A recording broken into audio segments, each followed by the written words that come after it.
En los años 1960, Boston era una ciudad en pleno desarrollo y experimentaba tanto cambios sociales como culturales. A continuación, te proporcionaré una descripción general de cómo era Boston en esa época.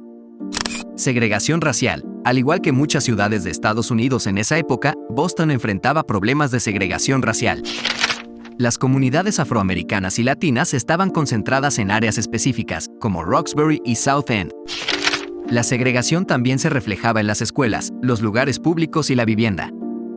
Movimiento por los derechos civiles. En los años 1960, Boston fue escenario de importantes movimientos por los derechos civiles.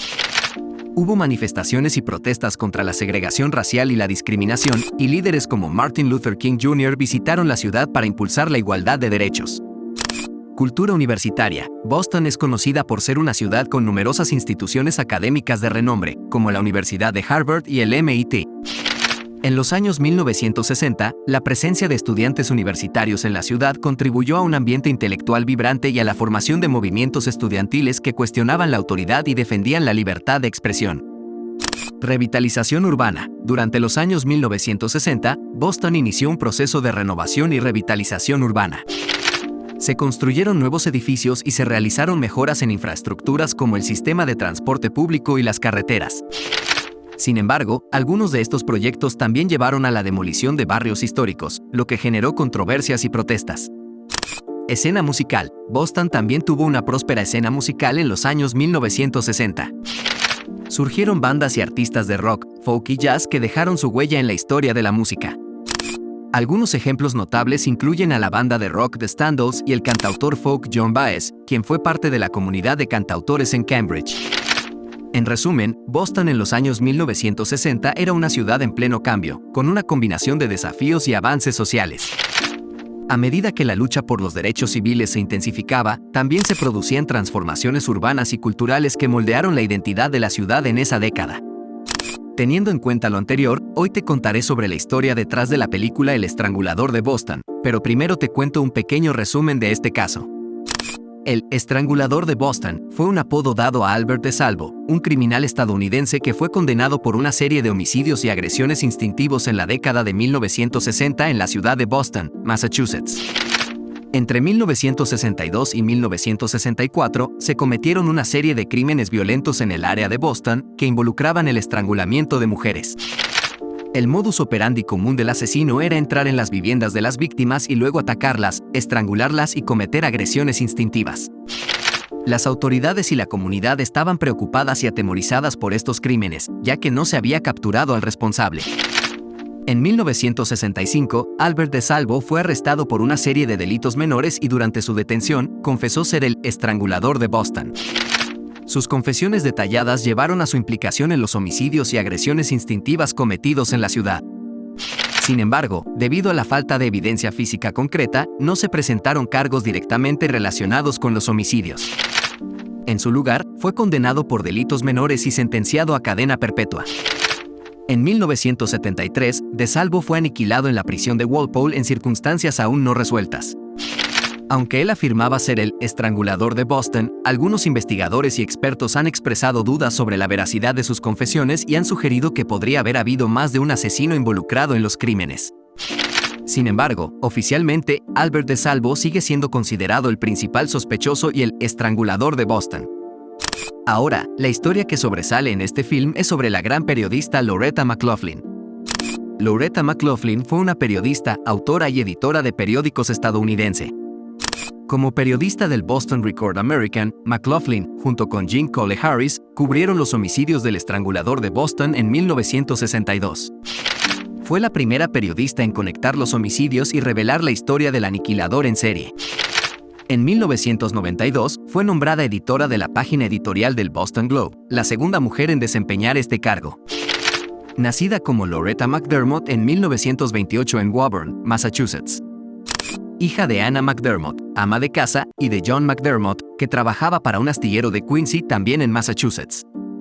Sus hermanos eran John, Sylvester y Margaret. La familia de McLaughlin se mudó a South Boston cuando ella era una niña y se graduó de South Boston High School. McLaughlin asistió a la Universidad de Boston con una beca académica, donde estudió periodismo. Se graduó con una licenciatura en 1949. McLaughlin trabajó como periodista para el Boston Record American durante la década de 1950. Durante ese tiempo, ella y Jean Cole Harris investigaron y publicitaron los asaltos y homicidios de Boston Strangler en 1962. Más tarde, McLaughlin pasó a trabajar como escritora científica para la Universidad de Harvard y como directora ejecutiva de Relaciones Públicas en Massachusetts Eye and Ear Infirmary, donde dirigió una campaña de capital para construir sus instalaciones principales.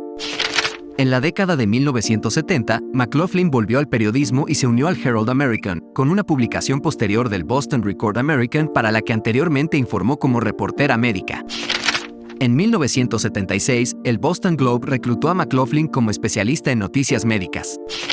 Como firme defensora de la salud pública, McLaughlin dedicó gran parte de su trabajo a cubrir la crisis del SIDA. Después de unirse al personal de la página editorial en 1992, McLaughlin criticó a los funcionarios electos, como el senador estadounidense Jesse Helms, por politizar la enfermedad, escribiendo en el Globe en 1995.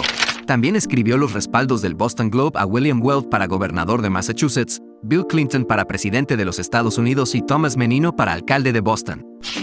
En 1982, McLaughlin publicó su libro The Pill, John Rock and the Church, The Biography of a Revolution, sobre el desarrollo de la píldora anticonceptiva. El trabajo fue elogiado en JAMA como una expresión de la síntesis de la ciencia y el humanismo en su máxima expresión, pero criticado por la crítica Barbara Ehrenreich en The New York Times por ser casi totalmente acrítico de la ética dudosa de muchos de los estudios de investigación que condujeron al desarrollo de la droga. La colección de registros de investigación y publicación de Loretta McLaughlin se encuentra en la Biblioteca de Medicina Francis A. Countway de la Universidad de Harvard.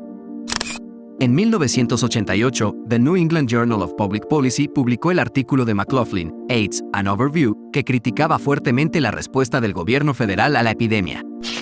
En julio de 1992, McLaughlin se convirtió en la segunda mujer en la historia del Globe en convertirse en editora de Editorial Page. En este cargo, habló en la Cumbre de Atención Médica de Nueva Inglaterra de 1993.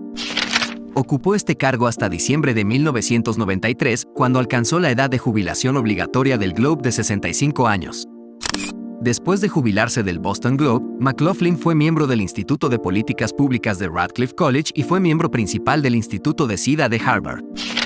Loretta McLaughlin se interpretó a sí misma en el documental del año 2000 llamado Lawbreakers, Who Was the Real Boston Strangler, y el episodio de 2010, Albert DeSalvo, The Boston Strangler, de la serie Born to Kill.